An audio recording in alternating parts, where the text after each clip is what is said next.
अपने YouTube channel education with विदे पर। आज हम करने वाले हैं ग्रेड सिस्टम, जैसा कि आप थंबनेल पर देख चुके हैं। और ये इतना इम्पोर्टेंट टॉपिक है आपका, जो हर बार रिपीटेड होता है।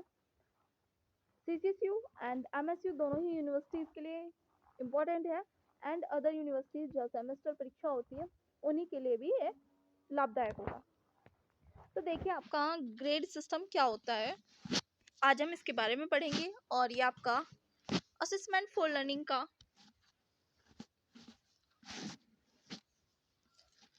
यूनिट 1 का टॉपिक है। तो देखिए क्वेश्चन आपसे किस तरीके से पूछा जाएगा, विकल्प आधारित क्रेडिट व्यवस्था क्या है।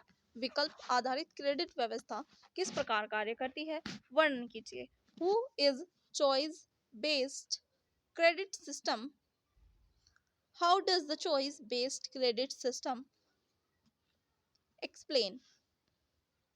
Grade system and cumulative grade point average.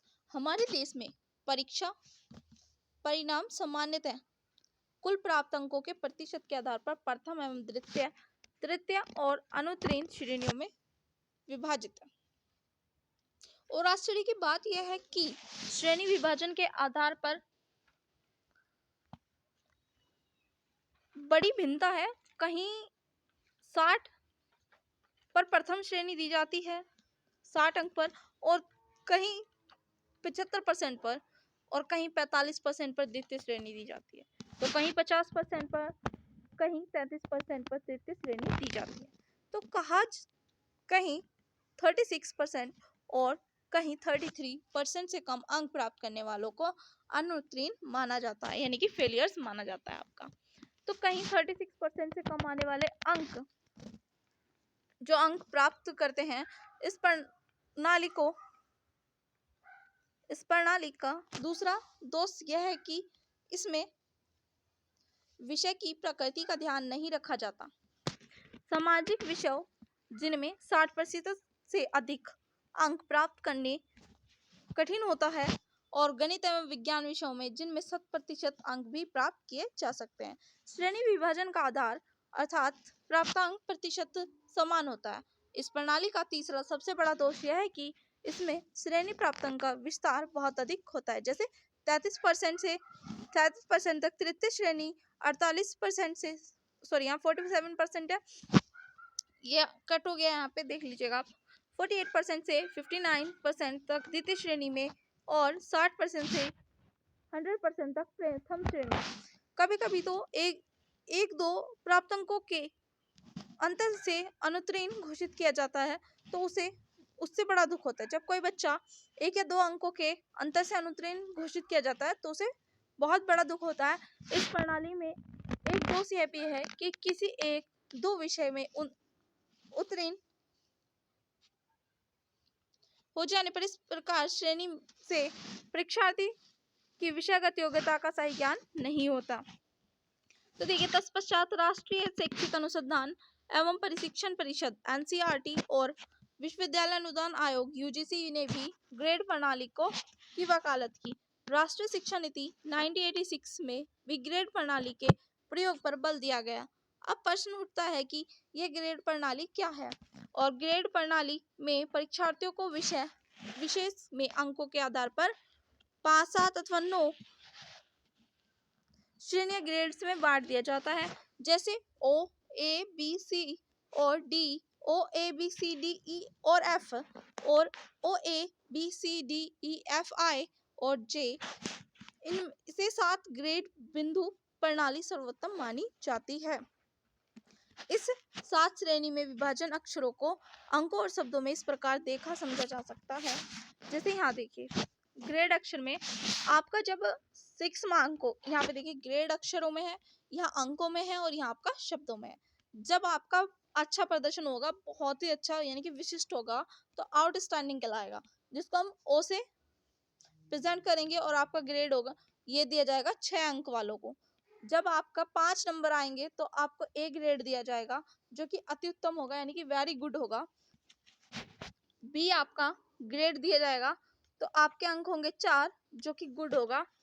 C grade दिया जाएगा, तब आपके अंक 3 होंगे, और औसत होगा ये आपका एवरेज, और डी जो सिर्फ आपको सेटिस्फाई करेगा, ग्रेड अंक 2 होंगे इसके लिए। ई 1 होगा बिल्कुल पुअर, और एफ आपका 0 निकष्टम, वेरी पुअर हो जाएगा ये आपका।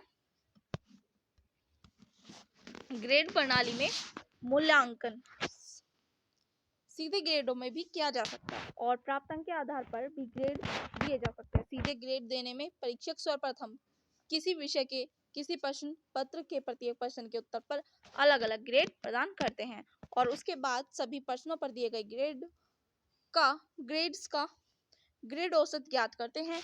ग्रेड औसत ज्ञात करने के लिए सर्वप्रथम अक्षर ग्रेडों के अंक ग्रेडों में बदला जाता है और उसके बाद उनका औसत निकाला जाता है। इस औसत संख्या को ग्रेड बिंदु, ग्रेड पॉइंट एवरेज कहते हैं। यहाँ पे आपको एक एग्जाम्पल दिया गया है, इसको देखिए। पर्सन यहाँ आपको 1 2 3 4 5 6 से लेकर ऐसे 10 तक दे दिया। ये ग्रेड बिंदु औसत है। अक्षरों में हो गया ए बी बी ए, ये सब आपको ग्रेड अंकों में 5 5 4 5 4 इस तरीके से दिया। फिर आपका जितने हैं ये है आपके 10, तो 44 हुआ टोटल इनका ऐड। 44 को हम 10 से डिवाइड करेंगे तो आपका आएगा 4.4, और जब आपका 4.4 मार्क्स आया तो ये आपका हो जाएगा ग्रेड बी।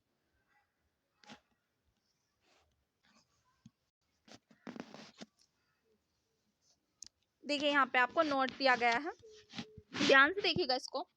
यदि ग्रेड बिंदु 4.5 से अधिक होता है तो उसे ग्रेड ए ग्रेड देते हैं। इसी बीच हमारे देश में अनेक परीक्षा संस्थाओं ने ग्रेड प्रणाली शुरू की, परंतु इस प्रणाली के भी अपने गुण दोष हैं।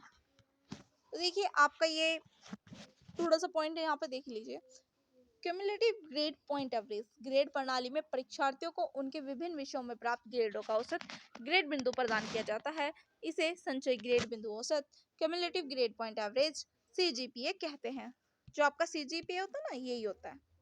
यह संचयी ग्रेड बिन परीक्षा द्वारा विभिन्न विषयों में प्राप्त ग्रेड होता है। इसे हम एक उदाहरण द्वारा स्पष्ट करते हैं।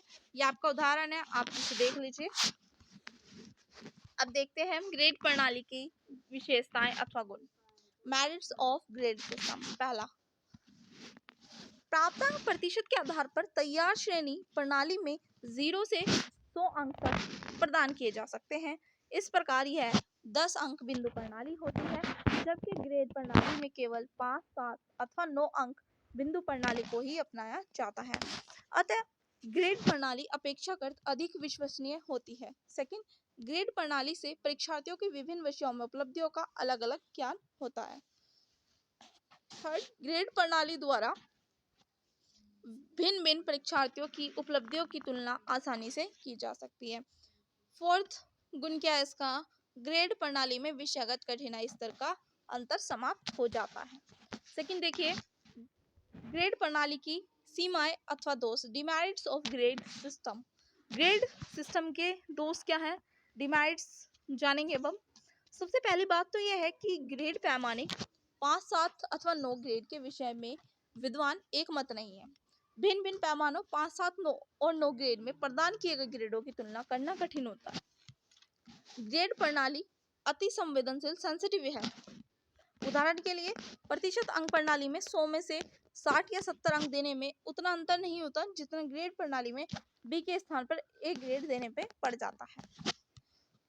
फोर्थ पॉइंट इसका, ग्रेड प्रणाली भी अंक प्रणाली की तरह व्यक्तिनिष्ठ होती है और प्रतिशांक परसेंटाइल के आधार पर ग्रेड देने को अभी व्यापक नहीं बनाया जा सकता। नेक्स्ट क्लास में हम पढ़ेंगे कल दोपहर 12 बजे चॉइस बेस्ड क्रेडिट सिस्टम।